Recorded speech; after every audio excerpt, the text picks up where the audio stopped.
Day 18 of the G1 Climax here, day 9 of Block B, the last block tournament match show, and it's the last show of Block B. We find out who wins it, as we have the first of the 5 Block B matches as Jeff Cobb versus Toru Yano. Marty Asami takes the tape away from Toru Yano before the match during his, pat downs and whatnot, making sure Toru Yano is fit to compete before the matchup, make sure he's not cheating.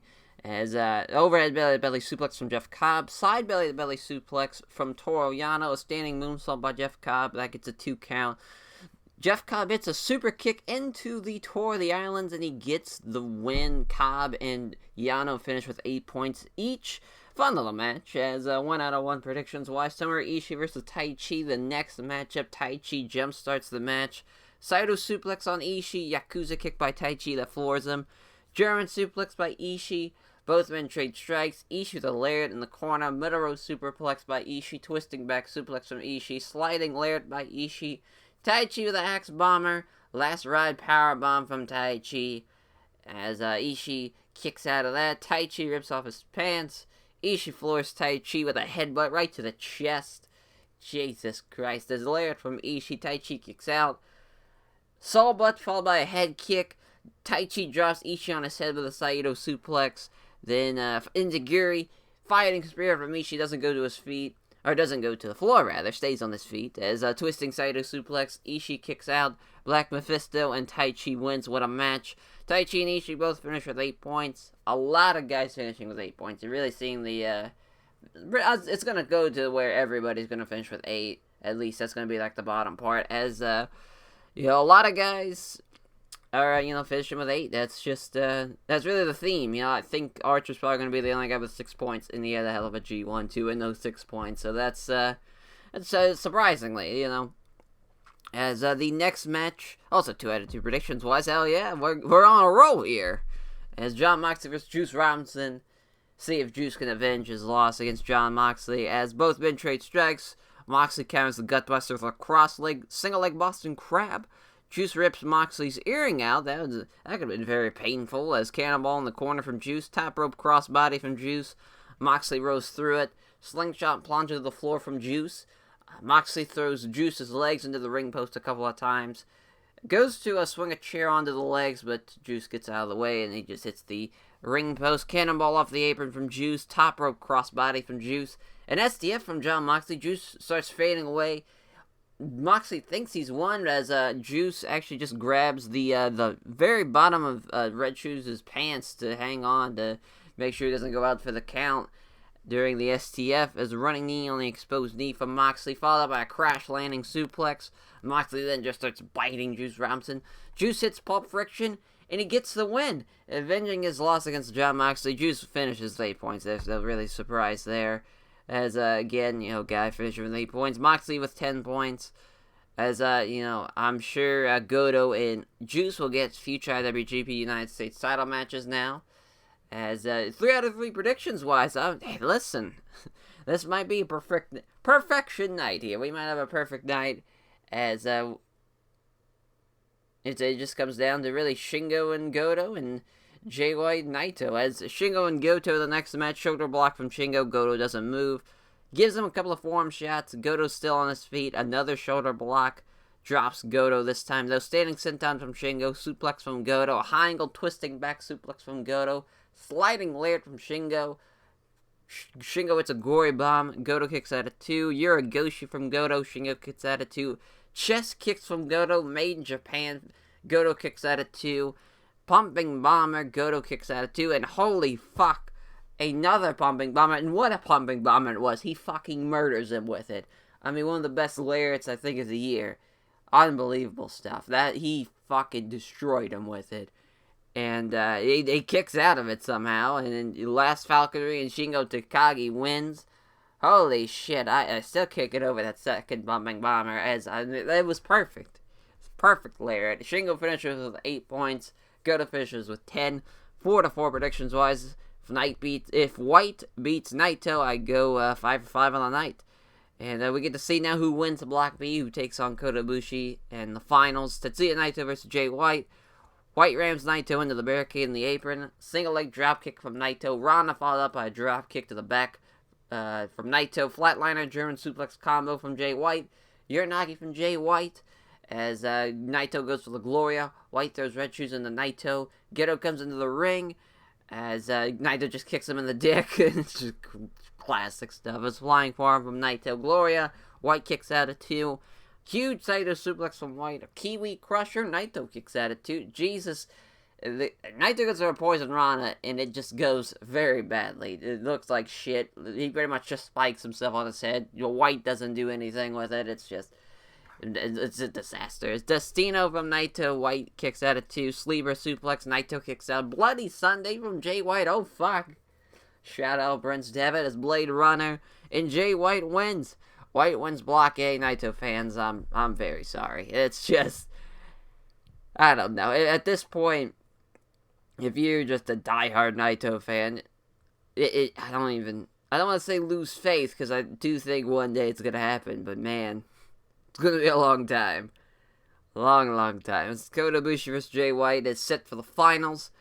Should be very interesting, with the first time them being one-on-one against each other in a match, and especially with a big-time match like the finals. My money's on Kota Ibushi winning. That's for sure. Awesome to see. I got both the winners and the runner-ups right. 5 on the night. What a way to go out. Fantastic stuff. As that will do it for my review of the last block show.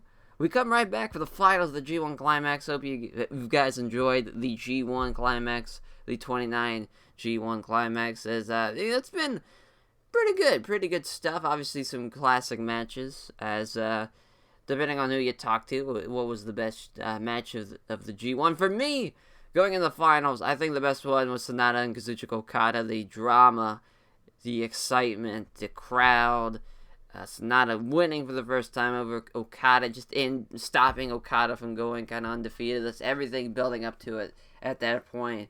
It was perfect. I thought it was a perfect match for what the G1's about. It's the perfect representation of what the G1 is. And it was awesome. It was awesome stuff. And I thought that was like one of their best matches, if not the best match they've had together. Maybe not, that power struggle match. The first time they had a singles match, that power struggle match, I think it was 2017. Yeah, it was 2017. I don't think it was 2016. 2017, power struggle match. Was some fantastic stuff with that match there at the G1. Incredible stuff. That's exactly what the G1 is. But I'm sure, there's been some great ones out there. The Will Ospreay, Kazuchika Okada match. Naito, Shingo Ishii. Even Moxley, Tomohiro Ishii. There's been some great stuff throughout this G1. Comparing it to past, obviously Lance Archer and Will Ospreay, that was another great match that happened. It's weird, Okada and Tanahashi, that's kind of been pushed in the back of kind of a lot of people. Don't really hear a lot of people talking about that match. Is interesting, because I thought it was a great match. Obviously, anytime those two face off, it's great. I think with Okada winning and beating the tie streak too, that was huge. That was a huge moment. But it's some great stuff. I think obviously, if you had to say like an MVP for the tournament, depending on for Block A, I think it comes down to Okada and Ospreay. I go with Okada. I just think it's weird because him and Ospreay, I think Ospreay really his biggest contention for like, this is why I should be the MVP. It's him and Lance Archer. To start off the G1, incredible match. Crowd, even the U.S. crowd, they were all about it. It's perfect. It really showcased what Archer could do now throughout that tournament. Great stuff. Okada, you have the Sonata match, you have the Tanahashi match, you have the Ospreay match, where of course those two faced each other. And, he's a guy that, obviously in the Ibushi match too, the Ibushi match was incredible. A lot of great matches. A lot of great. The Kenta match. He's had so many great matches. I would give it to him. Then the Block B side, really it comes down to Shingo and Ishii. You could go either one. I think both guys have had great runs. I'll probably go Shingo, just because Shingo, like every match he's had, it feels like, especially with him, it's weird. With with Ospreay and Shingo Takagi, both guys who were in the G1 and in the Best Super Juniors to go into the G1 and have MVP performances from their blocks and throughout the whole tournament kind of shows you how great those guys are, and really a tip in the hat for them to go to back-to-back tournaments and killing in both of them. Awesome stuff.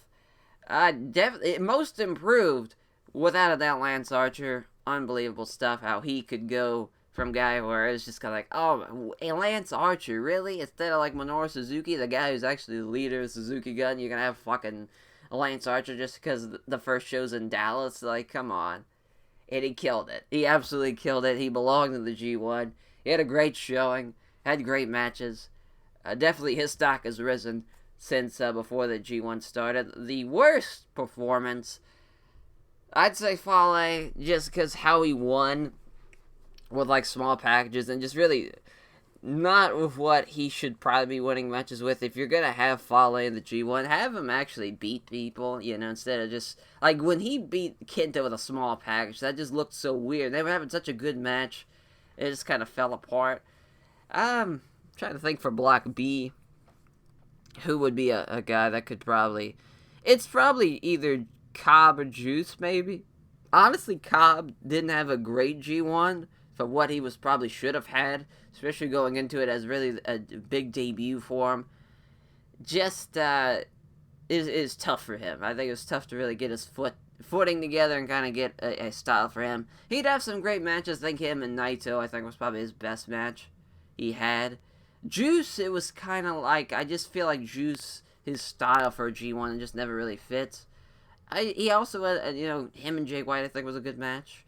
I think, obviously, him and Moxley is kind of weird, because you knew going into it he's going to get his win back, and he would, obviously beating Moxley, and obviously it wasn't going to be as good as the first match they've had, just because you didn't know exactly what Moxley was going to bring to the table.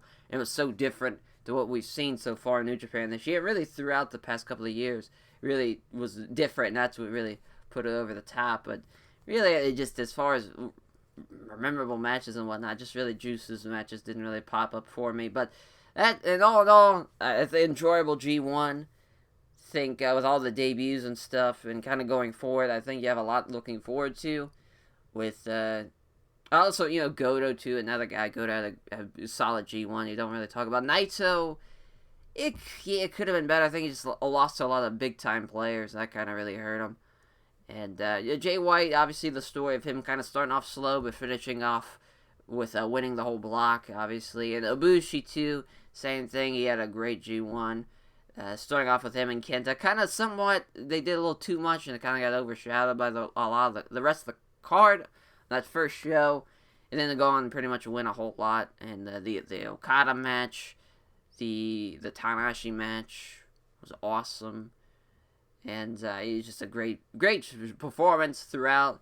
Could really put over a lot of the talent throughout the Block A shows. Him and Goto, and or not really him and Goto. That's two different blocks. Jesus, I'm falling apart here. I'm just gonna wrap this up. That will do it for my review of pretty much the entire G1 and now that show. I will catch you guys for my finals review. As take care.